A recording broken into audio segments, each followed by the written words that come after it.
So this guy right here, it's really cool to have him because it's cool to flip the script because he's always at these shows. He's always hyping up the artists coming up. He's helped so many people shine. I've been to so many events, Eddie I release parties, Gatos festivals, life events, suited events, and this guy just he uplifts community playing tunes, and he doesn't just play the tunes. He gets you hype. He gets on the mic. He MCs as well and gets people ready to go. And it's just been amazing to see his journey. So I got my guy here with me, DJ Savir. What's up, my dude? How are you? What's going on? How you feeling? Full circle, bro. Yeah, very, very much full circle. It's crazy, bro. It's crazy. What's going on, Staten? We here. It's good to have you, bro. We are here. We are freaking here. Happy to be here. Appreciate the intro, like you said. We go back a long, long time. I mean, I remember. I don't know if it was your first Stereotype drop, but was it on Bay Street, or was it the Toro Broad Street, Toro 51? Oh, you remember that? Toro 51. Remember that drop you had there one day? I had an event there once too. Yeah, so like we go back then, like we go like way far back. I try to support as much as I can. You know, there was a while that like I'm born in Queens, but raised since I was 4 years old in Staten Island. You know what I mean? And I was in Staten Island until I was 20 years old. And you know, I left for a few years and I went through everything. But like in my late 20s, I tried to get really back in tune with the Staten Island community and what was going on. Like Eddie I met him through an internship I did at House of Dreams, Blazer Studio. Shout out Christian Penn. He kind of put that together. And he's like, yo, there's this new artist coming out. We were doing a DJ program, and I was just trying to get my feet wet. And I felt like, instead of jumping into the jungle of New York, let me jump right into like Staten and what's going on in the local scene, and I was fortunate enough to get in tune with Blaze. We did some late night sessions. I was there with Eddie I. And then, his first album release party, I guess just for kind of being around him, he was like, you're a DJ, I need a DJ. He did his first album release party. And then I feel like from there was like, when like me as a DJ really like started to take off. And I took it real serious. I had left my 9-to-5 job and I was just like focusing on being an entrepreneur. But as a DJ, and I was just focused at the moment just on being a DJ. So meeting Eddie I at the right moment, we did some album release parties. We did some things in the city, and it got me an opportunity to meet a lot more of the local artists. Mix 718, you know what I'm saying? Yeah. We did all the ciphers too. Yes, that was that was a moment. Yes, I was getting to that. So then now we go to Projectivity when they were over on 51 Broad Street. I don't know if it was Wednesdays. Project Lab, Wednesdays. Yep. We used to do the cipher. I curated the ciphers. Cipher. Shout out to Christian for pushing me to. He was like, "Yo, man, I want you to curate these ciphers. We could get MCs. We could give them something monthly to take part of." I was like, "Oh, okay. Let's make a move." And then we were vibing. And it was like you and Stefan. Me and Stefan. I know. We was like, yo, I have these instrumentals. He's like, I have these instrumentals. Some of them were original instrumentals. Some of the instrumentals I was grabbing from Glaze from being in the studio. Producers make hundreds of sometimes 200 songs or records a month. And they don't put them out. They just save them. So I had the opportunity. Some of like his hip hop tracks to just save into my, external, and then I was coming to the ciphers and I was just throwing them on, and it was I got to meet Holy Mo and I got to meet a bunch of like local artists this is going back to 2018, 19, I want to say. Before pandemic. At least before the pandemic. 2-3 years before that. Yep, this is definitely pre-pandemic.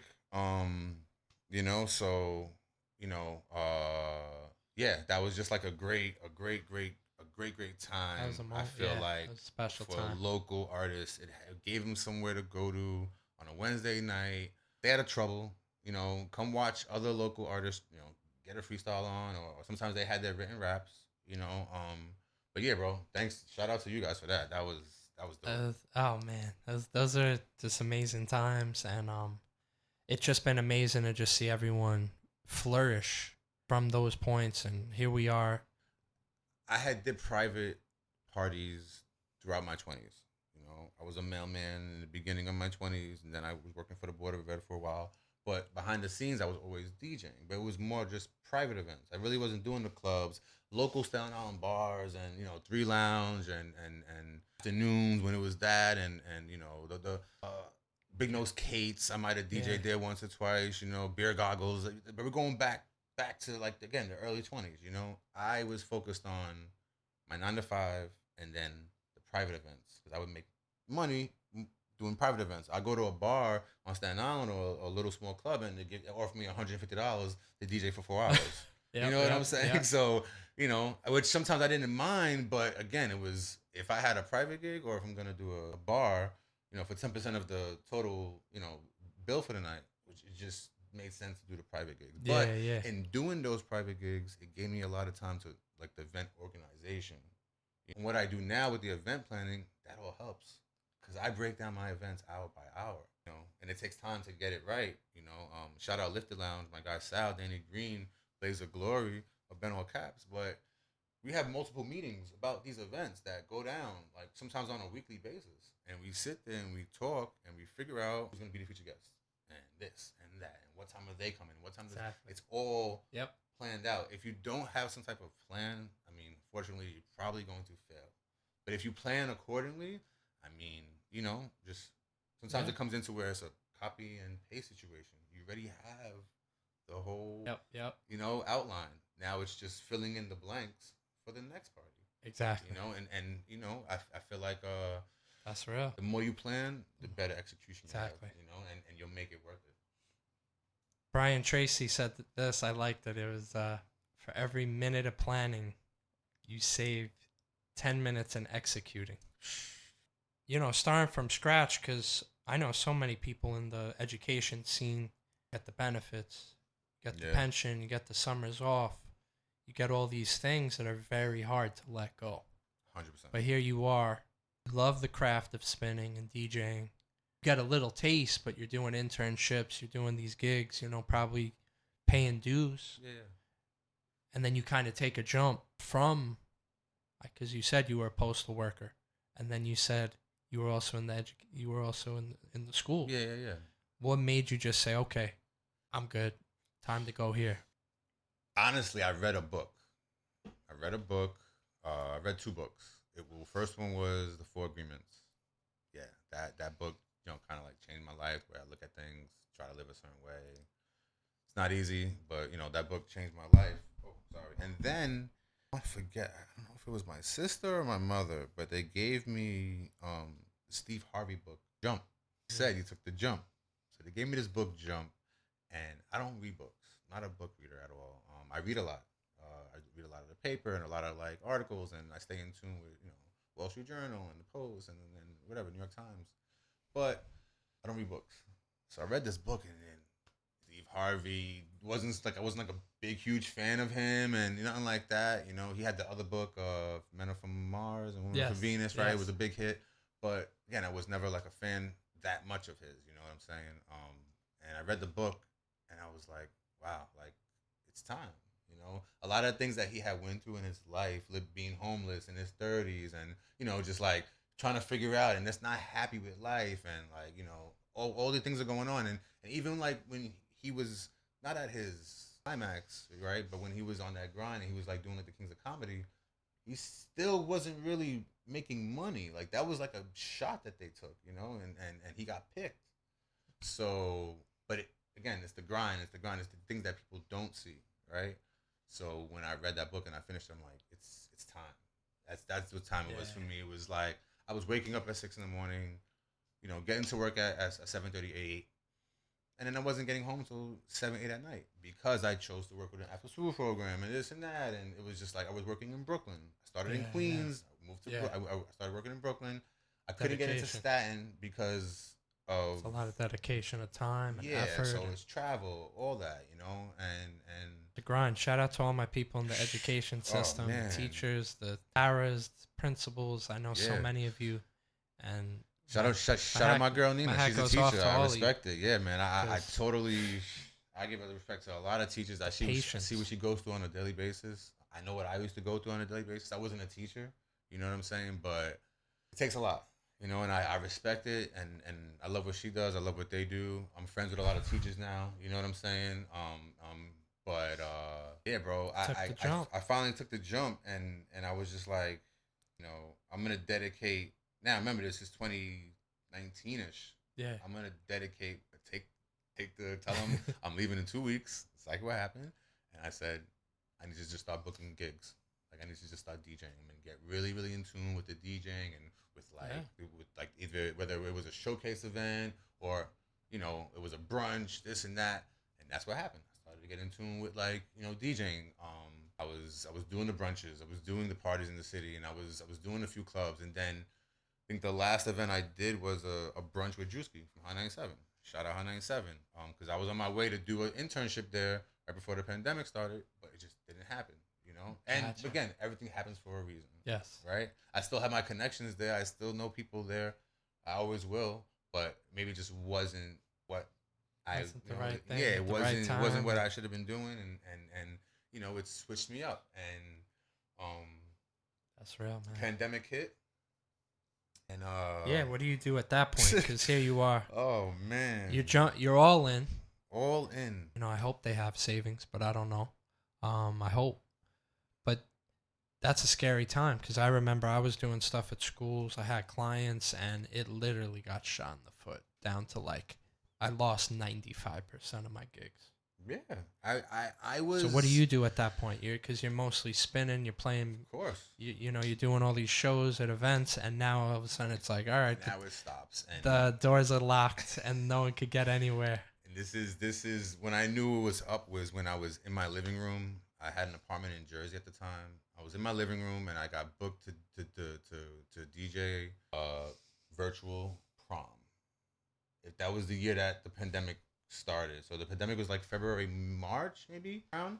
But so that June, they had all these proms going on, and they had a few virtual ones. I got booked to do DJ one. I did it, had a great time. Got even booked to do another one, and I just couldn't do it. I'm like, this is not what it's going to be. This is it. And then I started seeing all the radio stations there, like from home, and they're doing it from home, and I'm like, I don't know if I could do like not where I was at. You know what I'm saying? Not in the space that I had, and that's when I chose to make, I guess, the switch. You know what I'm saying? Because I had been doing focused on just you know the DJing. You know what I'm saying? But there was another part of me that I had a major love for, and that was cannabis. Gotcha. You know, and I guess during the pandemic, we're hearing about the legalization of it. It's not happening. This is Cuomo still in office. Kathy Hochul was not in office yet. This is before the scandal and all that kind of stuff. It was just the talk of it, you know. So I'm like, it just seemed like it was gonna happen. And again, I took a trip to California, seeing what they were doing out there, talked to a few people out there, came back, and basically said, all right, like I have to do one of two things. I either have to like, you know, start like a service, right? Which when legalization comes, I'll be able to have a legal delivery service type of thing, or a dispensary, or we try to grow, you know. And you know, at the time I had moved back to Staten. This is the beginning of 2021. Pandemic was still going. You know, me and a few buddies, some money together, time, effort. You mess up, you try it again. You mess up, you try it again. Long story short, and shout out Smokey Bodega for his help, but I guess I understood the plant more on the growing end. You know what I'm saying? I had just understood it from more of like the consumer side. You know what I'm saying? Now looking at it from a totally different element, from a totally different space, the time that it takes to make this one plant that, you know, in turn might only produce X amount. Like it's not like, you know, and then you're like, there's so much of it around the world. You start figuring out like, oh, the different types of like, you know, dispensaries and the different types of like facilities and what they do, and this facilities for that and this facility for this. YouTube was a big friend of mine, and then what I did was started to get in tune and tap in with those YouTubers, DMing them, you know, the guys that are growing, DMing them, asking questions, going to the events, not telling nobody. I wasn't at the time. I was not broadcasting it. I was just going. Yeah. And then I was see me. I feel like, and my girl say this, and people tell me this. White boy Kev, who's a big close friend of mine, mentor. He says I have a gift for my voice, right? So I'm going to these events and I'm meeting people. It's one thing to like meet someone. It's one thing you meet them and you make a connection, you know. And then you can kind of defer the good people from the bad people. You know, ones that have bad intentions and the ones that are really trying to grow organically and like for the culture. You know, there's some people, and this is any field. This is even in music. This is even in when someone was trying to be my manager, when I was DJing. They were all just in it for the money. They didn't care about where I wanted to DJ. They were just worried about getting me as many gigs as possible, No so that way they could get their was lost. Exactly. Yeah. Those are just so they could get their 20%. They're throwing me into the freaking jungle as long as they get. I didn't want that. Yeah. So now, you know, with this, it's like it's the same thing. Like you can be thrown into the jungle, or you can do your due diligence. You know, and I started just going to like informative events, the expos, the conferences. I would buy the ticket, and then those are the people that are serious. They're investing to be there, and then people paying DAX to be there just to show up and network. 100%. And like for the most part in this cannabis world, like maybe not now, but more back then, it was like, you know, maybe I'm being looked at as like from like the streets, you know, but you go into these places and you see other people like yourself that are from the streets that are trying to change. Yeah. They're not trying to stay in the streets. You know what I'm saying? Like I was trying to figure out how to make this more of a business, right? I'm trying to figure out, like I had did the podcast here with Makeup Park. I'm looking at it now, man, maybe there's a space to do like a cannabis podcast or something like that. Like, how can I use my voice for these places, for these events? And then I just, you know what, if someone didn't, a big thing with me in the cannabis in New York City, I guess, if it didn't work for me, I didn't just shut people out. If it didn't work for me, you know what, I'll say, you know what, me and you can't do anything together, or I can't learn anything from you, but I think you and him can. And I would just connect the dots. Yeah. I was just out here behind the scenes, connecting dots, adding value, inviting people to Staten. That was a big thing too, because I was always inviting people to Staten. You gotta come to Staten, come hang out with it, come get pizza at the Nino's. You know, let's go get Rouse afterwards. Yep. You know, and a few of my friends now from out of the borough, out of the state, they'll come in. Yo, we going to Nino's? Yes. All right, we going to Rouse? Of course. You know, It's just like, you know, you start putting them onto things. You know, I have a superstition whenever I go to events. I have brothers. You know, I have a pan slice from brothers. You know, but you know, and then you put them onto that, and you put them onto New York Chinese food, and you put them onto the spots, and make them feel at home. Exactly. I'm all about that, bro. I just have that, like, I don't know, I just have like that gift, connecting bro. the dots, and still continually to this day, before I got here, before I came in this room, is same thing. Just trying to keep on doing it. Consistency. That's a big thing that I preach, is consistency. As long as you're consistent in what you do, I mean, you can make anything come true. Like, for real. It's and I speak it, you know, from experience. You know, it was a point in my life where I wasn't consistent. You know, and it showed, right? The results. Oh yeah, like Definitely even going reflects. through it in the past like year and a half, like, you know, keep it real with you guys, you know, keep it real, Staten. You know, I was like semi-depressed because, you know, I said I had learned how to grow, and I was still connecting dots and going to events, but my, I guess, 9 to 5 time of my day was growing. You know, I would spend a lot of time with the plants, and then I had went through me and a partnership just didn't work out. And, you know, I still had to keep going, but I was fucking depressed. I was like, you know, you wake up every day and you go to the garden, and then you wake up every day and you don't go to the garden. It's the same thing as anything else. You lose a car, you lose anything. Anybody loses anything in life.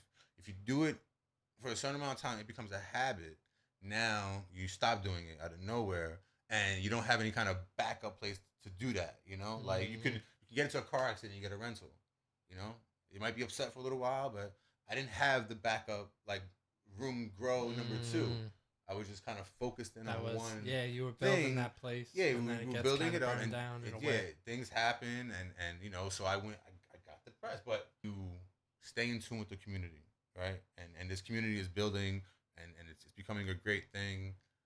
But I had people around me that, even though, again, I wasn't growing, I could still talk to them every day about the plant. You know, guys like Smokey Bodega, guys like Bushwhacker, guys like Semper Frosty. Shout out Zooted. Shout out Danny Green. These are all Staten Island guys, by the way. These are all Staten Yeah, Island. yeah. Whether they're a grower, or they have a service, or you know they have huge influence in this cannabis community.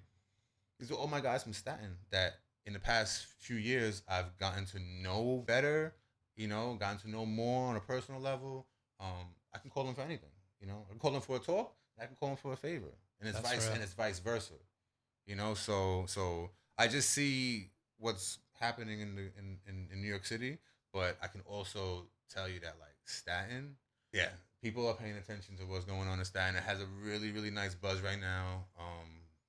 And I'm just excited, bro. I'm excited that you know I went through that whole transition. You know, I went through one jump and then I had to do a switch.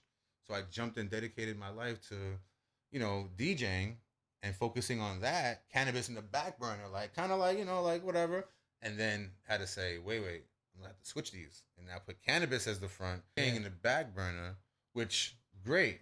Now I started DJing. It seems to be, cannabis events, that's what I was going to say, because now you became a master at the music. There was this new passion. You went full force with it.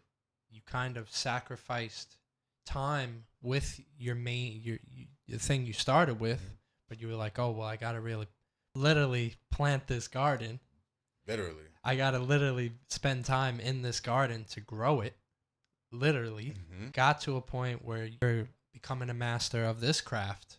And you know your things. And now there's this mesh. Yeah.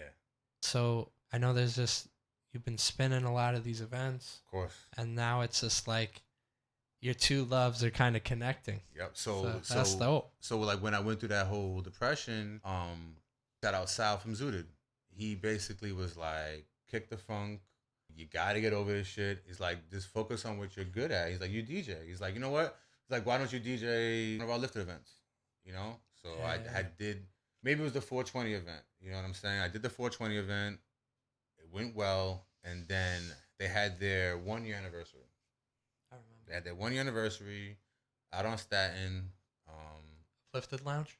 Yes, Lifted Lounge. And at the time, I wasn't a partner with them. I was just the DJ. They literally hired me to be the DJ, you know, try to get people in the building, promote, all that. And I did it. And then after that, we stayed in contact. I did the next party. And then I started doing gigs in the city for other cannabis events. And then it got to the point where, you know, I guess we had a big party last year on the South Shore. It was an amazing time. I DJ'd it. But while I was DJing the event, right, I'm seeing the organizers. Again, I wasn't a partner yet. I was just the DJ. I was one of the hired DJs. And then I actually hired the other two DJs that DJ'd that night. You know, I was like, I sourced them. I said, you need this guy and this guy, and you'll have me. I'll close it out. We'll have a great time. And it was good. It was a great event. Like, shout out to Sal and Danny Green. Shout out Jay Blaze of Glory. I saw a lot of them just kept crossing me. I'm in the DJ booth, which is in the middle of the event, and they kept crossing me, and I'm like not even paying attention to like their setups, and like they can't even talk to like their friends or whatever. So after the event, I proposed like, you know, maybe I don't DJ the next one. Maybe I'll help you guys more like organized behind the scenes and like connecting dots. Yeah, like you guys do what you guys do on a daily basis. Let me just focus on like the lifted stuff and like help you guys out. You know what I'm saying? So that's how that started. I started to help them out and organizing, just the kind of behind the scenes, like, you know, so they don't have to worry about it. And then at the event, it was also like almost like hosting in a sense, you know, like you guys focus on this section where you guys are at. I can be the one running around. I don't mind that because I'm not DJing now. Now I have the guys that are gonna DJ. I can be the one that floats, you know. So when you come to our events, 9 out of 10 times you're gonna see me at the front door, or I'm gonna be the one greeting you. I'm gonna be the one seating you. Just be around, you know what I'm saying? Especially like when it comes to like special guests and things like that. And I'm always looking for more DJs. You know, I'm always looking for more DJs to be part of these Canna events all over the city. You know, Staten Island, of course, but guys, there's events all over the city that are happening on a weekly basis. And, you know, if you tap in or tap in with me, I can kind of get you, you know, tuned in. And if that's something that you want to do, like, it's a great community to, like, build and grow, and especially if you're a DJ, because you can control the crowd. You know what I'm saying? And like it's not a That's snoozer. We're not just listening to reggae and like you know, rock and roll, Yeah, chilling all yeah. day, Grateful Dead. Nah, we listen to everything. You got to keep them the heart Bring the rate up, energy. keep that Yeah. BPM up. You know what I'm saying? So I Good think that's stuff, what man. the people love in the community is the way that I just know how to like read a room and also just event planning and coordinating these events. You know, helping out. You know, it's just been like it's been great. It's been great. You know, That's real, it's been brother. great, man. I see you, man. I see so many things happening. I see so many gardens growing, Yeah, and I see what I really respect about you. You don't try to be the coolest flower in the garden. You you pour into others. that's yeah. You bring the soil, you bring the water. You point to where the sun is pointing to get the best angles. And when we met, because a lot of people I've met early in the community, and I've met so many amazing people. But when I met you, bro, and I just remember how hungry you were, and you were willing to play anywhere, and you would show up at any time. You would stay later. You would come early, and I had a feeling that things are gonna go really well for you, bro. And the work ethic, there was no denying it. You put in the work, and you work hard, and I love that you just pour into others. Yeah, man, I have a passion for that. You know what I'm saying? I have a passion to see people doing great. You know, I have this thought in my head that like, it's a crazy thought, but like, I'm gonna continue to do that. I'm gonna continue to help others, and It's the and only and way. it gives me personal gratification to see people succeed. You know, but at the same time, I have to remember and focus on myself. You can always help others, and you can still focus on yourself. So that has been the main thing in the transitioning from like is in this past year is one understanding the fact that the worst thing that anybody, whether it's a business partner or a sponsor or an event space or anything, the worst thing somebody could tell you is no. So now I understand that, and it seems like something so simple to understand, but really it can be so complex because people can get butthurt by getting a no. Totally. People don't like change. They don't like like they don't like a no. They don't like denial. I had to accept that that was the worst thing that can happen if I'm trying to do something with anybody. They're gonna tell me no. Cool, move on, right? And then like again, like just focusing down, doubling down on myself and what I want to do and what I think is gonna, like just believing in myself more. You know what I'm saying? I'm always for the group and for the team effort and all. I'm a team player, but you gotta remember like if everyone wants to do that, like you focus on yourself and they focus on themselves and she focuses on herself and he focuses on himself, you're gonna get the job done. You know what I'm saying? Now you come collectively, you have meetings and you talk about how we all can get our jobs done collectively to make the group a better Yeah, thing. yeah. Yeah, man. That's when you start seeing some magic. You're being very very like I guess transparent. Oh, for sure, man. Oh man, like I had an issue with that. I'll admit it was like I was scared to tell people that something that they weren't gonna like or that I felt like they weren't gonna like to hear. So I would sugarcoat it or butter it up or maybe tell them in a way that there's an issue. I'm gonna get it done. I'm gonna fix it as opposed to saying there's an issue. How can we fix this? Because if I have to worry about this on my own, it's probably gonna take longer. But if we can be transparent and just get it out, Yeah. you can help me more than likely. You know what I'm saying? So that's the part that I think I've worked on a lot is being transparent with people. Oh, for sure. Not that I was a yes man, but I mean, you really couldn't tell me something that I couldn't figure out for you. Whether it Yeah, was, yeah. where's the eat, the best pasta in New York City or best slice, and I would really try to figure it out. Now I'm just like, I don't Yeah, yeah. overdo it. Like, you know Of what I'm saying? course. Like, so yeah, definitely had to learn that about myself, man. It's real, brother. I know. I see you. I've been seeing the grind, and I know a lot of the folks that you mentioned. Those guys work hard, man. They work hard, and I've been fortunate to collab with a few of them on some dope projects. Yeah, I think the hat you did the Yes, sir. yeah Yes, yeah sir. yeah you did And the collab with Zooted, man. yeah, that logo right there is so funny because I literally remember I'm like, bro, he's like, oh, I want something, but I don't really want it to be so obvious, and I'm like, oh, well, maybe we could do like a Z or something. Then I'm like, how do I make it feel like a baseball team, but still capture the essence of the brand? And then I remember I was like, oh snap, like a Z cloud. And then I started seeing like how the shapes moved, and I was like, yo, this actually works.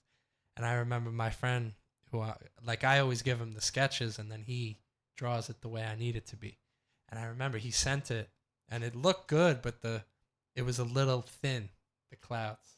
Yeah. And then I just did a little bit of like fluff it out a little pull, few ways, and I showed it to him. He was like, "Bro, that's it, bro." He's like, "Let's go." That's it. It's cool how it's everywhere. Yeah, I'm telling you, it's everywhere. It's all around the country. People brand awareness in other countries. Like I said, I wouldn't be doing it if I wasn't ready for it. You know, so I'm ready for everything new that's about to come, and I'm ready to just like embrace the present. Don't worry too much about what I could have done in the past or who I could have done it with, and don't worry too much about like too forward in the future.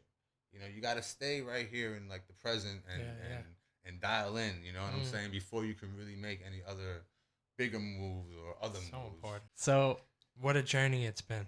You've just been, and it's crazy, bro. I'll talk to people and I'll always say, I've been doing this. And my friend was like, oh, I want to start doing my own thing. I'm tired of the job thing. And I'm like, come on, hop on the ship. I've been here 20 years. Yeah, for real. But I'm no force. But when you take the jump and you got to start swimming, start swimming. You start swimming. You have no choice but to start. You start swimming, or you go back to shore, and you'll still be okay, and you'll still figure it out, and you could swim on land. You're not going to drown. The current's just going to push you back to shore. You're going to wash up on shore, and the sun's going to hit you, and you're going to wake up, and you might continue on, and you know, but again, like if you're going to swim. You're going to swim. You're gonna find a way, and you're gonna knock on 100 doors, and that's what I actually tell people. They're like, yo, I'm about to do my own thing, and I don't want this job thing. And I'm like, I said, okay. I said, you should do this. I always get like real stern with them, like Uncle Dave. And I'm always like, tomorrow, I want you to wake up at 5 a.m, like you're going to your job. And then I want you to tell 100 people that you've worked with in the past that you're ready to work. Because they may look at you and think that you're in the zone, you got all this going on, you're busy. Mm-hmm. They may not know that you're hungry. And I'm like, think of the people that have given you the most opportunities in the last year. Clearly, they want you somewhere. Reach out to them. Let them know, hey, I'm ready to work. I want to work. If you have any gigs, let me know. It's a DM away. Literally a DM and text message away. That's my challenge to people. If you want to do this, thing full time, take the jump, full time creative, and I'm all for anyone full time corporate job, and then you follow your dream, whatever your dream. I just don't want you to stop it. Start setting goals too, like like that's another thing. Goals are everything, bro. Yeah, bro. I lost a big part of my business recently. The next day, bro, I wrote to all my biggest clients, and I told them, hey, I know we're wrapping this up. I'm ready to work. I wrote to Sal. I was like, bro, I'm ready to work. And he's like, oh, you ready to work? Oh, let's do these hats. And I'm like, because most people, they'll see you online. They'll be like, oh, he's like, I think of you. I'm like, oh, he's busy. Yeah. But if you wrote to me and you're like, yo, Noodles, I'm ready to work. That right away, that plants a seed in the back of my mind. When I'm at Hub, when I'm here, I'm like, oh, Savir told me he's ready to work. Exactly. Then all of a sudden, someone told me the other day, they were like, yo, Dave, I used the I'm ready to work, and I got 3 gigs that week. Like that. Just like that. Ready to work. Ready to work. So if you're not too busy working, let people know you're ready to work. Bro, I've been seeing you. You've been putting in that work, and it's great to see things starting to work for you. You know, but always working on like the next, what's next? What are we doing next? Staying. I mean, I try to stay 4 to 6 months ahead of, in time, and that's from the beginning till the end.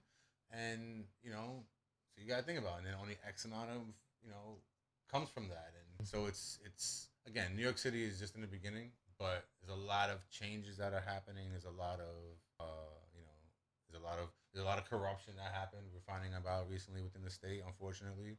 But I feel like we're gonna get some people, even myself, I don't know, but they're gonna get some people involved and make sure that I guess like New York City's the Mecca. New York City's the Mecca of the world. New York City is the mecca of a lot of things, especially in business. So now, like with the legalization of cannabis in New York State, everyone's have the eyes on New York right now, right? And we're not doing what we're supposed to do. I'm not gonna lie, it's not the rollout how it was supposed to be. We've seen it by so many other states. We would have thought it like, maybe you could copy and paste or whatever, and they just didn't. They missed it. They missed it. But there's a whole shakeup and everything going on within the OCM and on the legal side.